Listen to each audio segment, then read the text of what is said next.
Fidelis Mortgage. Today's episode is about how, when you start your business, how you should looking to be structuring your office space, what it should or shouldn't look like. You know, when you take a look at this office, you're not going to walk in and you're not going to see $5,000 chandeliers. You're not going to see it decked out to the tens. What you're actually going to see is a plan of how we take our overhead and make it a cash flow positive. Most people, you know, they're having several $1,000s in rent. They're paying electric, they're paying all the utilities out of their pocket, and it's an actual cost. At Fidelis, we've structured it a way to where it's a cash flow positive, and it's through apartments that are connected to our building, it's through other companies renting from us, and even to the point of our grass getting mowed, we rent to a landscaper. We have a small outbuilding.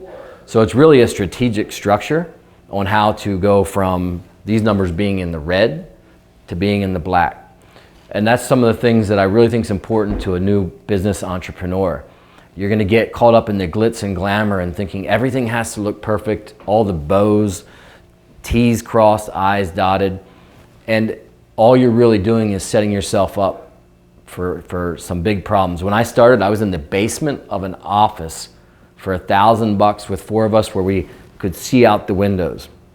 I understand that atmosphere of your office is important, but here at Fidelis, we kind of look for people that have a stronger mindset than that are more interested in having the company survive versus having 1,000 different amenities. So over the next several minutes, you're gonna get a real candid look at what a 4-unit apartment building looks like that's bringing in another company that's renting from us, and the little shed out back, and how I go from having what would have normally been a $2,500 cost per month to actually having a $3,000 net flow cash flow back in.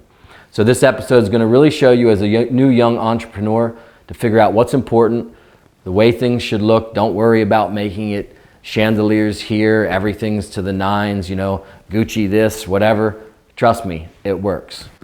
All right, follow me outside and we're going to take a look at the real deal, the candid shots of how we have a business operations that's cash flow positive from rent and everything. So if you look out here, this is our humble office. We have a parking lot. That building out there that desperately needs painted is where the landscaper is, and we have no costs for landscaping the grounds, for any of it, because we rent from him. This building right here, it actually came with the office building. It's a 4-unit apartment building, and the rents range from $700 to $800 a month. This whole entire building here cost $345,000 in Lancaster, PA. It was a great price, great deal. And below it, there's a title company, which we're gonna be getting into much deeper business ideas and principles at the end of the day. Not on this episode, but another one. I call it the spin of once you get your business to a certain place, how can you monetize other parts of your business that naturally go along with it? And as we walk out here, we'll kind of take a deeper look, and here's a quick example. So down here is a title insurance company. And when you have mortgages, you're required to have title insurance. So why not have something that's convenient, capable, and right below us that pays rent? So the amazing thing about Fidelis Mortgage in this building is it's recession proof. And here's the backup plans. You know, let's say we need to pare down. This was an old house. You could actually return it into a house and rent it out if we had to move. So you always want to have plan A, B, and C.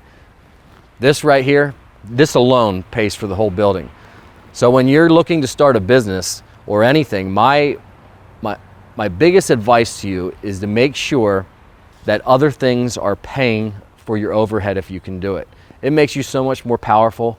If I want to dip my pricing down or I want to be more competitive, I can do it at any moment. And it's really of whether I just step on and off the gas. There's so many things to learn when you're starting to be an entrepreneur of how to set things up. And most people, again, make the biggest mistake. They're looking for the most beautiful desks.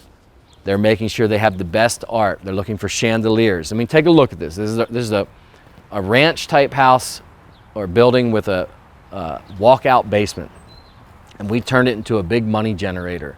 Do yourself a favor and make sure that whatever business you're in and whatever other businesses complement you, that you're trying to create partnerships and relationships that wipe out that bottom part of your overhead.